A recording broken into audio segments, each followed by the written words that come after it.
मेरे प्यारे देशवासियों, नमस्कार। कोरोना के खिलाफ लड़ाई में जनता कर्फ्यू से लेकर आज तक हम सभी भारतवासियों ने बहुत लंबा सफर तय किया है। समय के साथ आर्थिक गतिविधियों में भी धीरे धीरे तेजी नजर आ रही है। हम में से अधिकांश लोग अपनी जिम्मेदारियों को निभाने के लिए, फिर से जीवन को गति देने के लिए रोज घरों से बाहर निकल रहे हैं।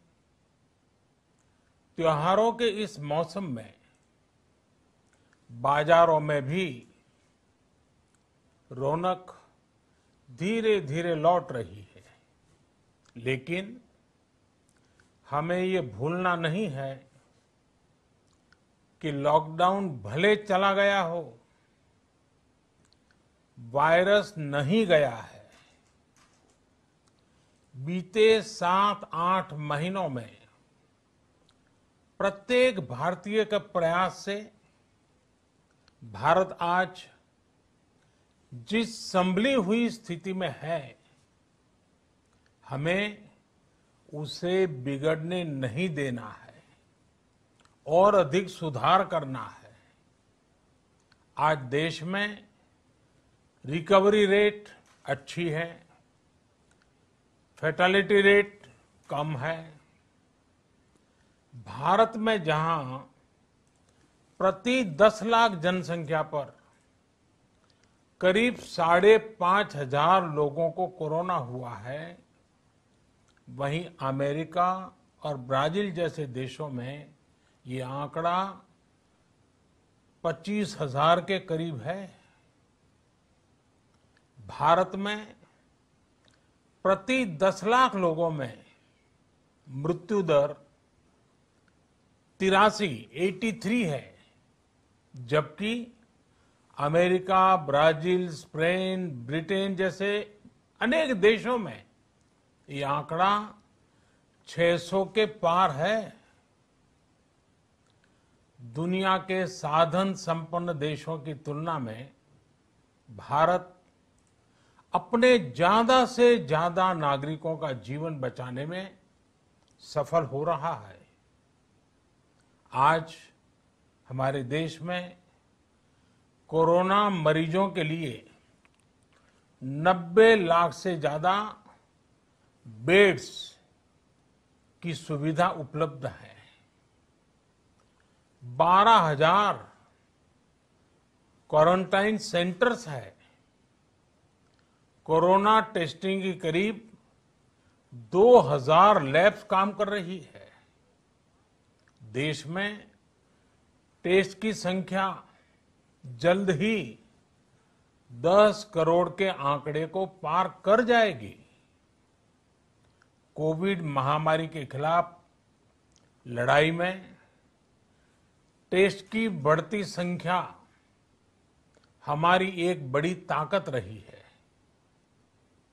सेवा परमो धर्म के मंत्र पर चलते हुए हमारे डॉक्टर, हमारे नर्सिस, हमारे हेल्थ वर्कर्स, हमारे सुरक्षाकर्मी और भी सेवा के भाव से काम करने वाले लोग इतनी बड़ी आबादी की निस्वार्थ सेवा कर रहे हैं। इन सभी प्रयासों के बीच ये समय लापरवाह होने का नहीं है। ये समय ये मान लेने का नहीं है कि कोरोना चला गया या फिर अब कोरोना से कोई खतरा नहीं है। हाल के दिनों में हम सब ने बहुत सी तस्वीरें, वीडियो देखे हैं जिनमें साफ दिखता है कि कई लोगों ने अब सावधानी बरतना या तो बंद कर दिया है या बहुत ढिलाई ले आए हैं। ये बिल्कुल ठीक नहीं है।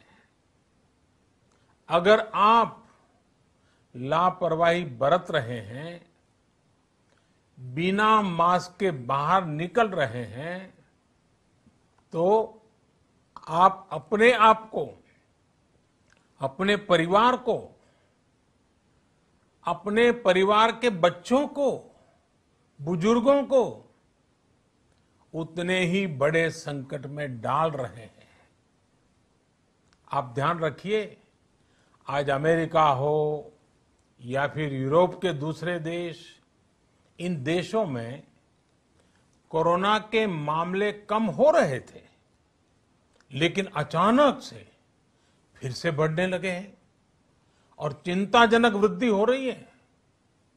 साथियों, संत कबीरदास जी ने कहा है, पक्की खेती देखी के, पक्की खेती देखी के गर्व किया किसान, अजहू जोला बहुत है, अजहू जोला बहुत है, घर आवे तब जान। अर्थात कई बार हम पकी हुई फसल देखकर ही अति आत्मविश्वास से भर जाते हैं कि अब तो काम हो गया, लेकिन जब तक फसल घर न आ जाए तब तक काम पूरा नहीं मानना चाहिए। यही कबीरदास जी कह के गए हैं। यानी जब तक सफलता पूरी न मिल जाए, लापरवाही नहीं करनी चाहिए। साथियों, जब तक इस महामारी की वैक्सीन नहीं आ जाती, हमें कोरोना से अपनी लड़ाई को रत्ती भर भी कमजोर नहीं पड़ने देना है। बरसों बाद हम ऐसा होता देख रहे हैं कि मानवता को बचाने के लिए युद्ध स्तर पर पूरी दुनिया में काम हो रहा है। अनेक देश इसके लिए काम कर रहे हैं। हमारे देश के वैज्ञानिक भी वैक्सीन के लिए जी जान से जुटे हैं। भारत में अभी कोरोना की कई वैक्सीन पर काम चल रहा है। इनमें कुछ एडवांस स्टेज पर है, आशास्पद स्थिति दिखती है। साथियों, कोरोना की वैक्सीन जब भी आएगी, वो जल्द से जल्द प्रत्येक भारतीय तक कैसे पहुंचे, इसके लिए भी सरकार की तैयारी जारी है। एक एक नागरिक तक वैक्सीन पहुंचे, इसके लिए तेजी से काम हो रहा है। साथियों, रामचरितमानस में बहुत ही शिक्षाप्रद बातें हैं, सीखने जैसी बातें हैं, लेकिन साथ साथ अनेक प्रकार की चेतावनियां भी हैं। जैसे रामचरितमानस में बहुत बड़ी बात कही गई है, रिपु रुज पावक पाप, रिपु रुज पावक पाप, प्रभु अहि गनीय न छोट करी। अर्थात आग, शत्रु, पाप यानी कि गलती और बीमारी, इन्हें कभी छोटा नहीं समझना चाहिए। जब तक इनका पूरा इलाज न हो जाए, इन्हें हल्के में नहीं लेना चाहिए। इसलिए याद रखिए, जब तक दवाई नहीं, तब तक ढिलाई नहीं। त्योहारों का समय हमारे जीवन में खुशियों का समय है, उल्लास का समय है। एक कठिन समय से निकलकर हम आगे बढ़ रहे हैं। थोड़ी सी लापरवाही हमारी गति को रोक सकती है, हमारी खुशियों को धूमिल कर सकती है। जीवन की जिम्मेदारियों को निभाना और सतर्कता, ये दोनों साथ साथ चलेंगे, तभी जीवन में खुशियां बनी रहेगी। 2 गज की दूरी, समय समय पर साबुन से हाथ धुलना और मास्क लगाना, इसका ध्यान रखिए। और मैं आप सबसे करबद्ध प्रार्थना करता हूं, आपको मैं सुरक्षित देखना चाहता हूं, आपके परिवार को सुखी देना चाहता हूं। ये त्योहार आपके जीवन में उत्साह और उमंग भरे, ऐसा वातावरण चाहता हूं। और इसलिए मैं बार बार हर देशवासी से आग्रह करता हूं।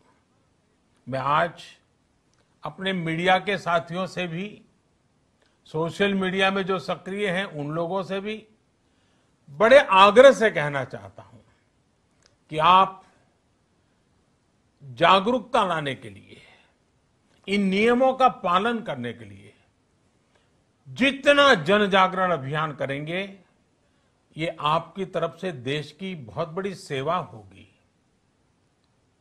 आप जरूर हमें साथ दीजिए, देश के कोटि कोटि जनों को साथ दीजिए। मेरे प्यारे देशवासियों, स्वस्थ रहिए, तेज गति से आगे बढ़िए और हम सब मिलकर के देश को भी आगे बढ़ाएं। इन्हीं शुभकामनाओं के साथ नवरात्र, दशहरा, ईद, दीपावली, छठ पूजा, गुरु नानक जयंती समेत सभी त्योहारों की सभी देशवासियों को एक बार फिर से बहुत बहुत बधाई देता हूं। धन्यवाद।